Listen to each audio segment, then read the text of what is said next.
Hi friends. तो आज हम लोग इस वीडियो में इंटरनेट के बारे में जानेंगे। ये इंटरनेट क्या है और इंटरनेट किस तरीके से काम करता है और इंटरनेट को कैसे मैनेज किया जाता है, ये सारी बातें।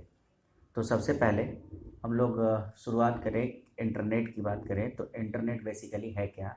तो इंटरनेट बेसिकली एक ग्लोबल सिस्टम है इंटरकनेक्टेड कंप्यूटर्स का, और जो काम करता है एक स्टैंडर्ड प्रोटोकॉल पे, जिस प्रोटोकॉल को हम लोग कहते हैं TCP/IP, या इसको हम लोग सिंपली कहते हैं स्टैंडर्ड इंटरनेट प्रोटोकॉल सूट, जो कि दुनिया पूरी दुनिया में फैला हुआ है और सेवरल बिलियंस ऑफ डिवाइसेस इस नेटवर्क से जुड़े हुए हैं। इसीलिए इसको हम लोग कहते हैं ग्लोबल नेटवर्क।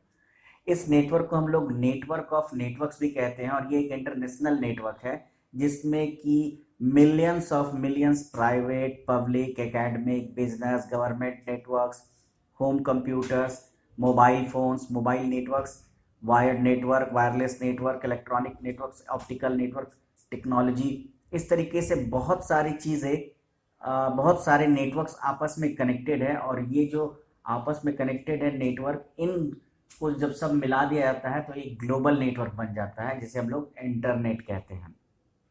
तो बेसिकली जब हम लोग इंटरनेट की बात करें तो इंटरनेट को हम लोग TCP/IP नेटवर्क कहते हैं। साथ ही साथ इसको पैकेट स्विच्ड नेटवर्क भी कहा जाता है, क्योंकि ये जो आपका नेटवर्क है वो TCP/IP प्रोटोकॉल मॉडल पे चलता है और पैकेट स्विचिंग को यूज करता है। That's why internet is also known as TCP/IP network and packet switched network.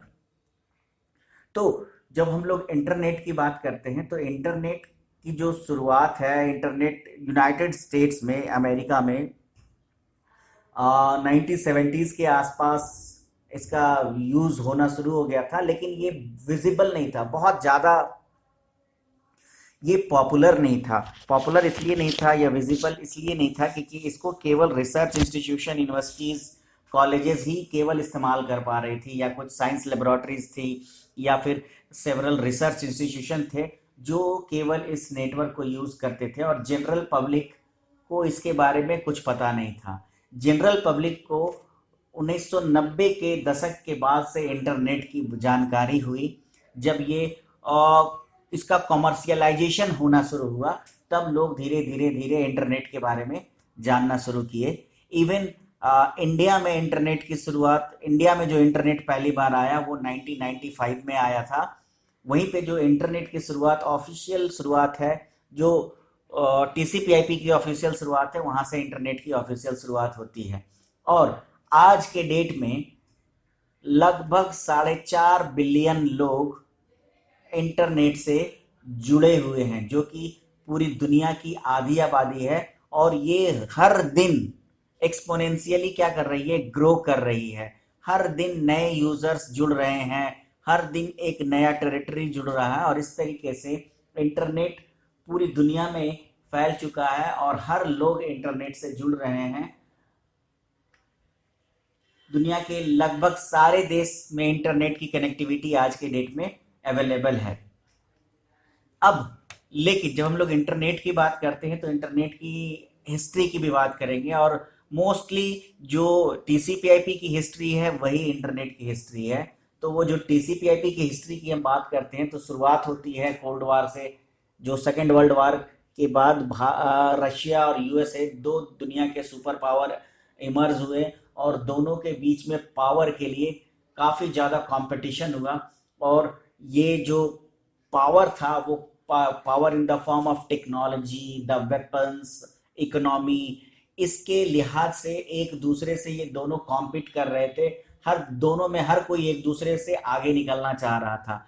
तो सिंपली फिर से हम वही बात करेंगे कि वो स्पुतनिक सैटेलाइट ने जब को रसिया ने 1960s के आसपास, आई थिंक 1959 में जब उन्होंने लॉन्च किया, तो as a technology for communication, तो वहाँ से अमेरिका को भी लगने लगा कि टेक्नोलॉजी, कम्युनिकेशन टेक्नोलॉजी में कुछ ऐसा किया जाए कि ताकि हम रसिया से बाहर निकल जाएं, रसिया से आगे निकल जाएं।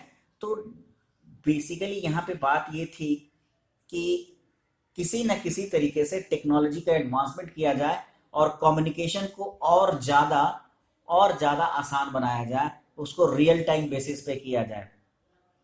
तो इसके लिए सबसे जो इम्पोर्टेंट चीज थी कंप्यूटर्स। तो इसके पीछे कंप्यूटर्स का भी बहुत बड़ा रोल रहा है। कंप्यूटर्स, पर्सनल कंप्यूटर्स के पहले कुछ और कंप्यूटर्स जो थे वो आ गए थे, जिसको धीरे धीरे कमर्शियलाइजेशन शुरू हुआ था।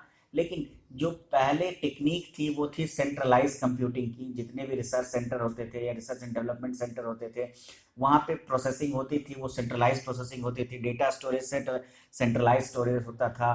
तो मेथड क्या था कि जो आईएमपी होते थे, यानी इंटरफेस मैसेज प्रोसेसर्स, यानी वो बहुत सारे कंप्यूटर्स आईएमपीज होते थे, छोटा कंप्यूटर समझ सकते हो आप उसको, जो कि एक सेंट्रल कंप्यूटर से जुड़े हुए थे और वो डेटा को भेजते थे सेंट्रल सिस्टम पे, सेंट्रल कंप्यूटिंग मॉडल पे, और साथ ही साथ अपनी प्रोसेसिंग के लिए भी वहीं पे भेजा जाता था। लेकिन दिक्कत ये थी कि अगर कोई डिजास्टर होता है, चाहे वो मैन मेड हो या नेचुरल हो, तब चूंकि वो सेंट्रलाइज कंप्यूटिंग मॉडल यूज कर रहे हैं, तो फिर आगे क्या, सारी चीजें खत्म। तो वहां पे सोचा गया कि इसको डिसेंट्रलाइज किया जाए या डिस्ट्रीब्यूट किया जाए। तो सेंट्रलाइजेशन का जो कॉन्सेप्ट था, सेंट्रलाइजेशन कंप्यूटिंग का जो कॉन्सेप्ट था, उसको डिसेंट्रलाइजेशन और डिस्ट्रीब्यूटेड मॉडल में क्या किया गया, सोचा गया कि इसको कन्वर्ट किया जाए। लेकिन सबसे बड़ी दिक्कत ये थी कि जो नॉलेज ट्रांसफर होगा वो मैनुअली रह जाता। मैनुअल रहने का मतलब कि वो उस टाइम पे टेप का यूज कर रहे थे या और भी कोई अदर मेथड था जिससे कि वो डेटा को स्टोर कर सकते थे या डेटा को एक जगह से दूसरी जगह ट्रांसफर करते थे, तो वो मैनुअल ही रहता। तो इस मैनुअल डेटा ट्रांसफर को या नॉलेज ट्रांसफर को ऑटोमेट करने के लिए एक सॉल्यूशन की जरूरत थी, और वो सॉल्यूशन उभर के आया in the concept of computer networks.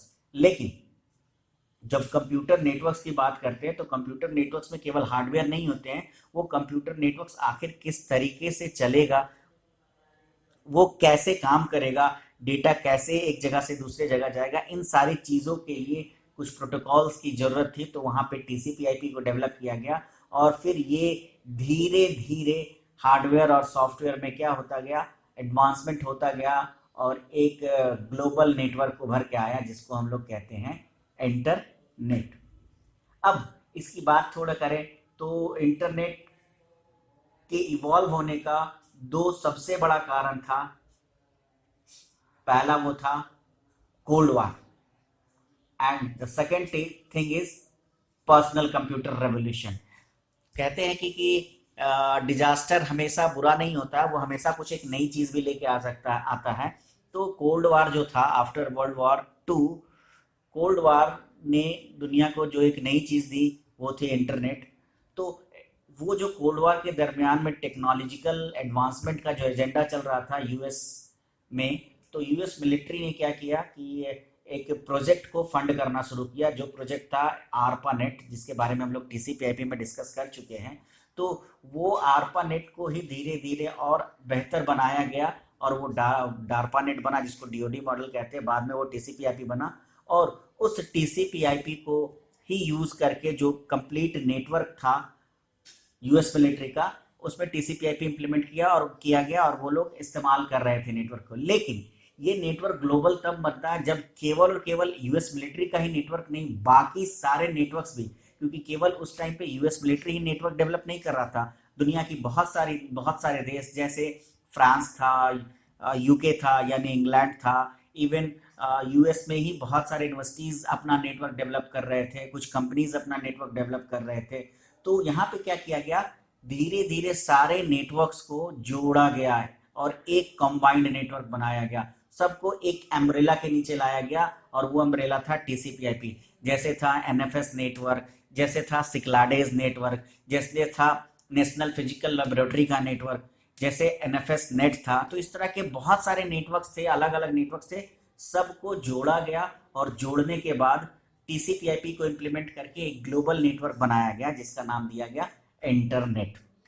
अब इंटरनेट कैसे काम करता है, तो इंटरनेट क्या करते हैं, हम लोग कुछ भी डेटा सेंड कर रहे हैं या रिसीव कर रहे हैं। तो डेटा क्या है, आपका फाइल है, गाने हैं, मेल्स है, वीडियो है, सॉफ्टवेयर है, फाइल्स है, एटसेट्रा है, जो बेसिकली डेटा ट्रांसमिशन के दरमियान वो एक पैकेट उसका बनाया जाता है। और दूसरी चीज होती है कि फिर उस पैकेट को भेजना कहाँ है, तो एक आईपी एड्रेस होता है।